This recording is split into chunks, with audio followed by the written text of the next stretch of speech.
Hey there, how's it going? I am excited today to talk to you a little bit about the 6 things that are pretty much the base of having a solid online presence. And one of the reasons I want to talk to you about that is because this is something I go over with often, and a lot of times I talk about this in strategy calls with people because they're interested in marketing, but marketing covers so much. It's kind of like saying, hey, do you like the movies?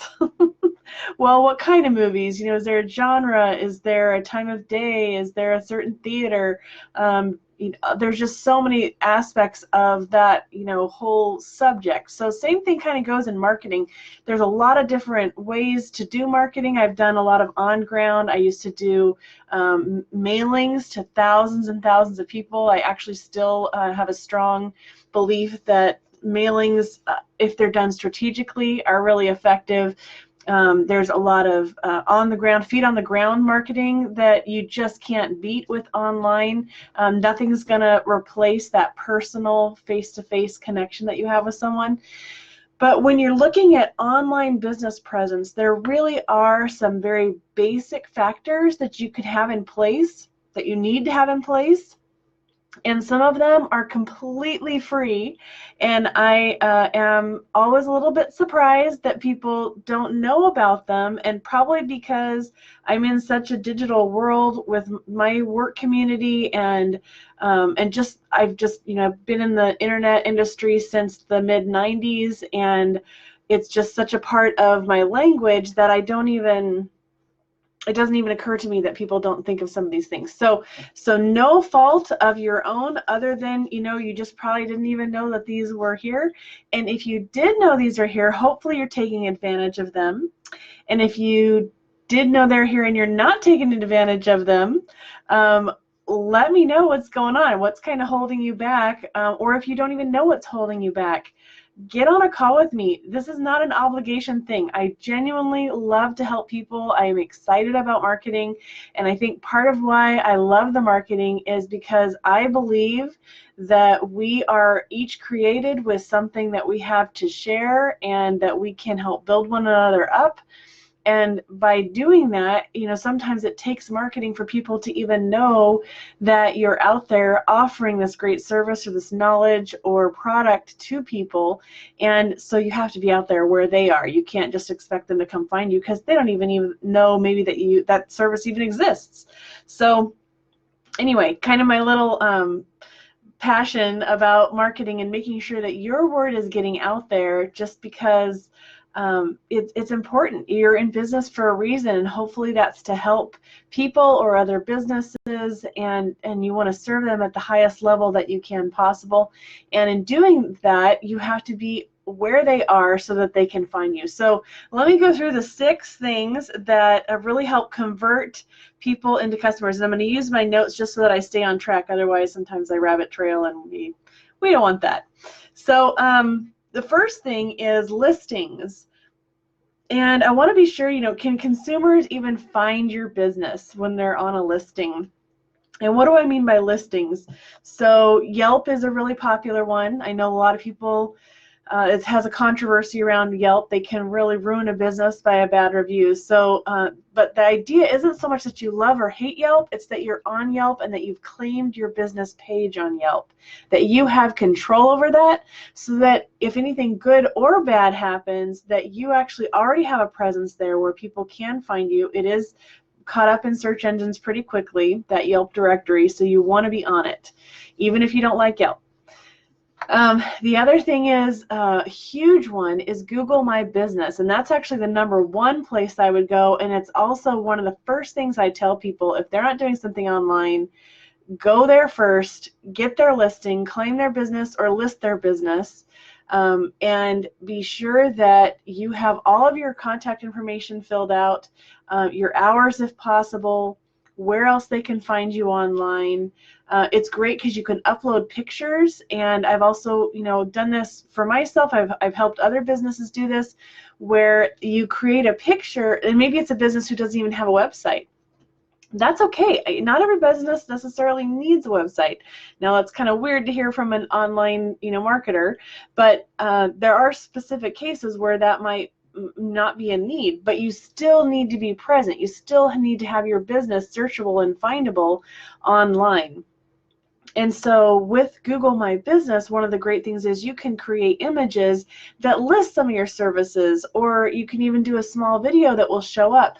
So it's great because it gets caught. Obviously, it's a Google product, and so you're going to get captured in their searches. So there is an advantage. There's several advantages to being on Google My Business and either claiming your listing if it's already up, or entering your listing. And again, I can show you and help you how to do that. There's lots of YouTube videos on how to do it, but that's something, it's free. You definitely need to be sure your business is utilizing the Google My Business listing. And then there's hundreds more, and I do recommend that people get on them, especially if you're a local business, something that people can walk into your office. It could be a legal office, it could be retail, it might be a service like dental or medical, it could be a salon. There's all kinds of things that it could be, but you don't want to just be on the 3 or 4 listings that are super popular, like Yelp and Google and Yahoo and some of those. You want to be on as many as possible, because what happens is they take your information, and a lot of times, hopefully, they're asking for your contact, right? Your address, your phone number, your hours, your website. All of that, especially things like website, links back to your website. And when you're listed on other places, the more credible they are, the more credible you become, because they're actually giving you what's called a backlink to your site. So those are really great. And then what was the other thing? There was something else with that. Oh, consistency. Google loves consistency. So when they see your information is exactly the same address, same phone number, same website, listed all over the internet, then it goes, okay, this is accurate information. We want to share this. Now, if you've sold the business, or you purchased the business, or maybe you moved locations, you can do audits and actually look through all the listings and see which are and are not correct.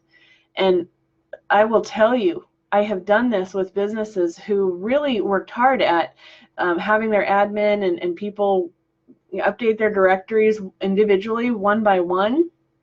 They felt like they were really clear.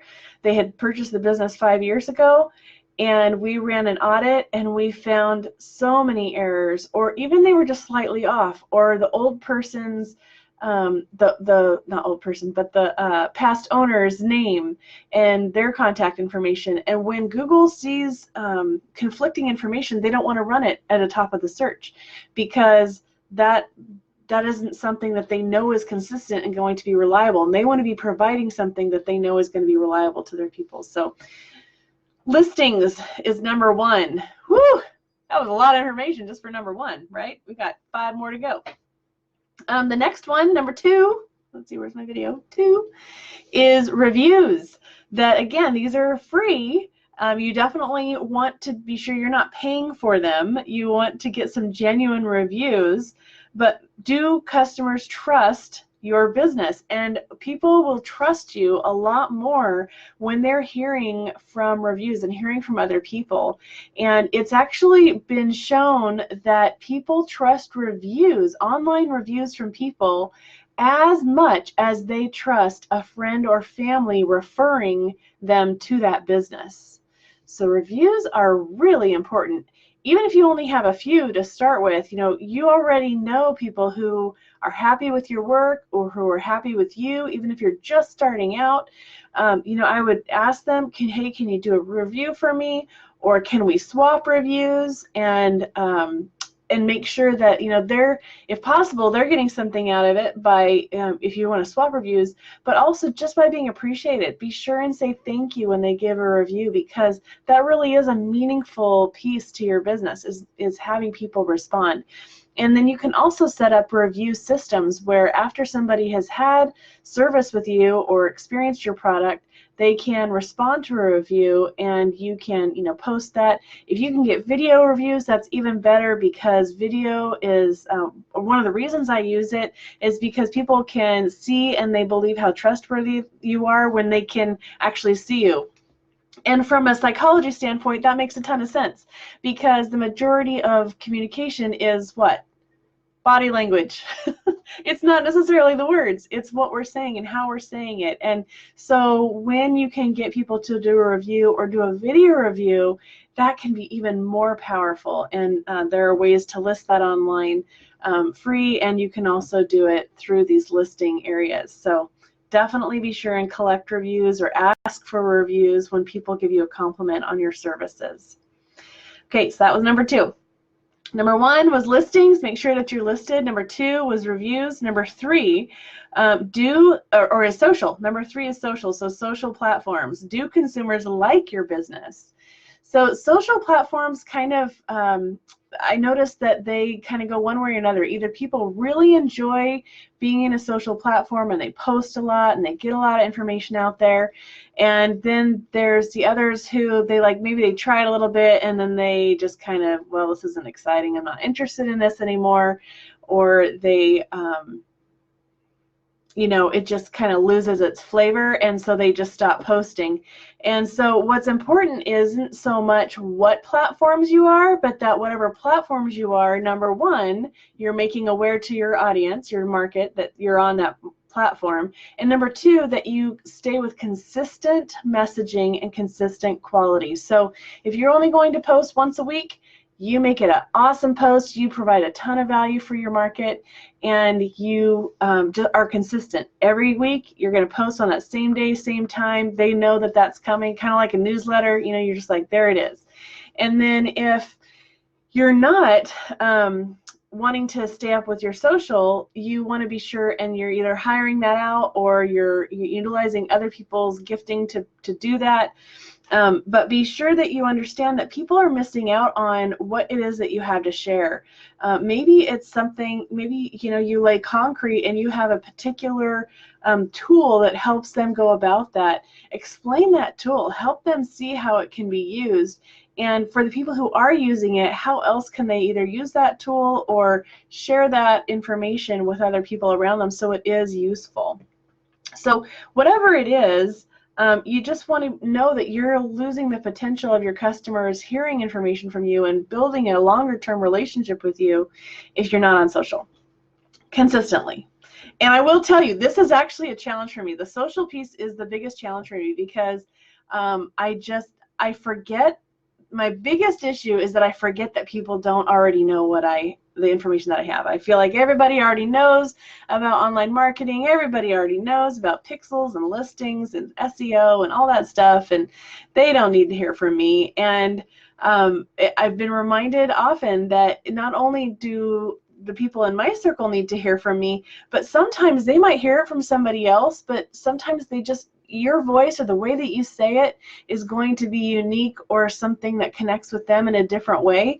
And so it's important that you put it out there, even if you feel like that information's already out there, because you might say it in a way that helps them connect and resonate and utilize and actually take action and initiative in their own life with that product or service. So you definitely want to stay active, and that way people will like your business, right? You want them to give you a thumbs up on pictures, on posts, on your pages, whatever it is, not just so that you rank higher in search engines, but because you want to know that you're providing real value. When they like, hopefully they're liking because they got something out of it. This was helpful. And you're on the right track. Excuse me. All right, number 4 is your website. Isn't that weird that number 4 was your website? A lot of people come to me and they're like, oh, I don't have a website. And I'm like, okay, are you on Google My Business? Oh, no, I'm not on that. Okay, well, that's free. Let's start there. Let's get you what needs to happen, get some real basic things in there. Now, a website's really important, especially if you have an ad campaign running. But, website doesn't necessarily mean it's the first shingle that you put up. You do want to have it up, and the biggest deal with websites, and I think this is a shift that's been happening these last probably 3-5 years. You know, the internet's what, 20 years old, and we're really at a point where I think people are starting to be smart about their websites and not just have a place where there's a lot of static information and details and departmental information that people can read, but there's also now calls to action. So the call to action is, what do you want them to do when they come to your web page? You know, is it really clear? Have you made it simple so they don't have to weed through all this information? You know, when people come to your site, you want them to immediately know whether or not this is what they came for. And if it's not, awesome. We don't want them to stay. You want to filter those people out. It's okay. It's okay to be so defining on your front page that you say, hey, do you want this? Okay, they're a fit. Do you want this? And they say no? Okay, not a fit, leaving. So you want to make sure that your web page actually converts visitors into customers, or it repels visitors to not being customers and not wasting your time or theirs, right? Yeah, we don't want it just to be a static place where they can see information. We want them to move to action on your website. Okay, number 5 is, I don't know, like 5 is advertising. Do consumers know about your business? You know, you can have a website, and another thing that is a little bit of humorous is that people will build a website and go, huh, you know, I had this website person built. I guess they didn't do a good job because I don't get anybody from our website. Well, a website's kind of like a flyer. You know, did you hand it out to anybody? So, you know, nobody's going to come look at your website if you're not pushing people to the website in some way. If you don't, you know, if you don't have a blog where people know to go to and you're sending them to that, or advertisements that are running that tell them, hey, we've got an offer, come to our site and we'll, you know, convert you into a customer. You need to be sure that your advertising is letting people know that you exist. So it is important to do advertising, and this should just be part of your regular budget. This is not something extravagant. This is not something, you know, that you go, hey, let's go crazy, let's advertise. It's just part of a consistent, healthy, you know, business budget. And so, you know, some of these things like the website, they can be more project oriented, but the advertising, you want that to feed to your website and convert people to paying customers. And then number 6 is SEO. Can consumers find you in search? And part of that comes with the listings that we mentioned at the beginning. Part of it comes with the reviews, because Google is going to rank you higher if you have reviews that are frequent, recent, quality reviews. They're going to rank you higher if you have likes on social. They're going to rank you higher if your website, the back end of your website, has the correct metadata information. So you want to be sure that it is created in such a way that Google, or any search engine for that matter, can scan through the coding of your website and know what it's about, know what kind of people to send to you. That's going to rank you higher in SEO. And again, there are ways to simplify some of that. You can do some of it on your own. A lot of it's easier to outsource because you're probably really good at what you do, and you don't want to waste your time trying to become an expert in marketing when you could just pay somebody to do that and get it done. Obviously, I'm a marketer, so you're welcome to contact me for that, but there's so many people out there that you might be a fit with or might be great for you as well. So just want to let you know, these are the 6 things. They are listings, reviews, social, website, advertising, and SEO. And if you want help in any of those areas, you just give me a call or shoot me an email, and I will certainly help you out. Of these 6 things, if you want a handout that goes with this little video of me going over it, go ahead and put a strong arm emoji down below in the comments, and I'll be sure and direct message this over to you. All right, that's it for today. Have a great day.